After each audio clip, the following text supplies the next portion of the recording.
ทักทายสบายดีพี่ๆน้องๆ FC เนาะภายในหรือต่างประเทศมันนี้เป็นภาพบรรยากาศยามเช้าเนาะของวันที่15เดือนพฤษภาเนาะทางประบานตลอดแล้ว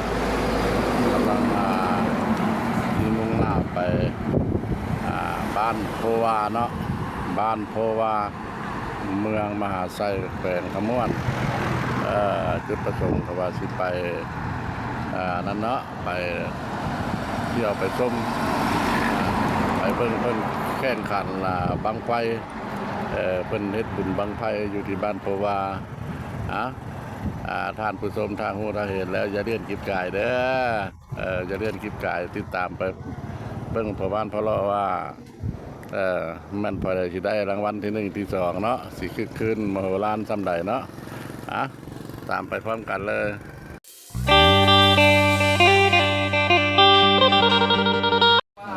ถ่ายคู่ยังนางถ่ายบ่เนาะบ่มีนะบ่มีเวลาบ่แล้วบ่คนไม่รู้หาคุดกระปูมาขายอะไรล่ะปิ้นหน้ามาหาเพิ่นนี่คุดกระปูขายพักของเรียนว่ามื้อนี้บ่ได้ไปโรงเรียนบ่บ่อยากเข้ากองมือในตาบ่อยากเข้ากองจะได้ผัวต่างประเทศได้เนาะแม่นล่ะอยากได้เพิ่นเอาละแม่เจ้าแม่นล่ะบ้านโพธิ์ไร่บ้านโพธิ์ไร่มีสัตว์ป่าของดงเนาะเด้ออันนี้นะแม่นพี่น้องพักหวานเด้อพักหวานมันเกิดอยู่ตามภูตามผารสชาติมันก็แซ่บได้ก็คือกันกับผักหวานน้อยเอาละนี่เป็นน้องผักหวานใหญ่เนี่ยผักหวานใหญ่เป็นต้นเป็นพุ่นและตีนภูตีนผาเป็นเอามาบริไกลแล้วมีแต่เจ้าป้าของโด่งเด้อเจ้าเด็กที่เมื่อแล้วเจ้ามาขายเพียงมาซื้อเครื่องมาขายอยู่บนจีท่าบ่อยู่มาขายอยู่พุ่นบ่เจ้าเนาะแม่หาอยู่หากินต่างคนต่างหาพอได้แก้ไขครอบครัวเนาะชีวิตการเป็นอยู่ประจำวันนี่ละมันเป็นทางหลวงเนาะเพิ่นเอาทางหลวงแห้งซาดแล้วทางเล็กที่12ใต้คำม่วนหาสายแดนสสเวียดนามเพิ่นได้เส้นบันทึกเดี๋ยวเนาะระหว่างไทยกับลาวบริษัทไทยกับบริษัทลาวเป็นรับเหมาก่อสร้างประเทศทางหลวงแห่งชาติเด้อเคลื่อนต่อกับประเทศเพื่อนบ้านสสเวียดนามมันมี3ประเทศลาวประเทศไทยประเทศเวียดนามเนาะทางเส้นนี้เนาะเบิ่งนำกันเด้อพบ้านพะเลาะอะไรได้มาแวะถ่ายทำให้ท่านผู้ชมผู้เห็นนี่นะโอ้อันนี้ปลาข้อได้โอ้คันทึกขาเมื่อนี่ซื้อนะปลาข้อแกงใส่ผักหวานกับคักแล้วเนาะแม้เราว่าคักว่ะมันบ่เบื่อว่ะบ่เบื่อเนาะสักไข่มดแดงน้ำอีกเนาะค่อยว่าเพราะว่ามันบ่สุกแกงผักหวานใส่ปลาข้อแล้วบ่สุกถ้าบ่ใส่หม้อเขาเนาะแกงใส่หม้อแล้วสุกเครื่องป้าของดงหน่อไม้ท่านผู้ชมเลยมาฮอดที่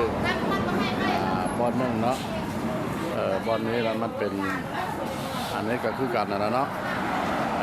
ตลาดน้อยแคมทางหาดน้อยแคมทางก็แม่นตลาดน้อยแคมทางก็แม่นอยู่บ้านนาตุงเด้อบ้านนาตุงเมืองมหาไซเนาะเปลี่ยนเมืองละเด้อบ้านนาตุงเมืองมหาไซแข่งขมวนอันนี้แหละคือเส้นทางไปรถละมหาไซบุรณะยมราชหัวภูอันนี้แหละสูงสันเนาะภูตรงนี้ก็งามเนาะอย่าคือวัดคือว่า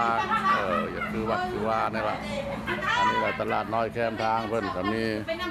หลายอันหลายอย่างมีหมากไม้ธรรมชาติเด้อนี่แหละนี่หมากไม้ธรรมชาติแหละอันนี้แหละอยู่ลาวห้องเราหมักเงี้ยวป้า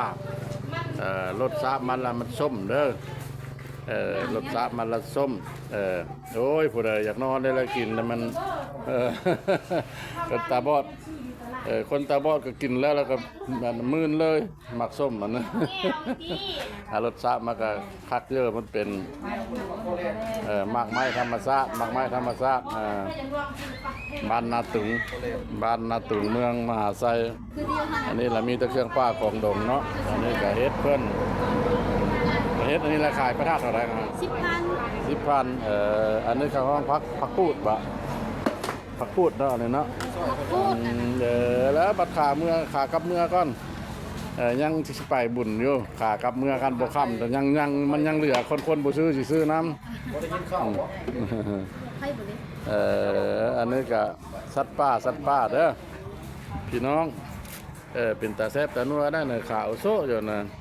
สัตว์ป่ามาบ่เฮาเพิ่นว่าแม่นหน่อไม้นี่ล่ะคันสัตว์ป่ามาบ่เฮา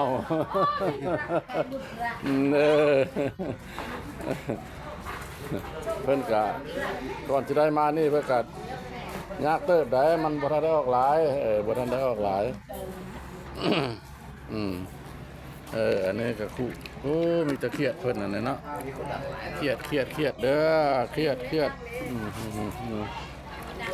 เป็นการกลางค่ำกลางคืนนี่ละอันนี้ก็ข้องเครียดบ่เนี่ยครับคือข้องฟ้าเครียดไปจับกลางคืนบ่หรือไดน่ะไปการกลางคืนเนาะ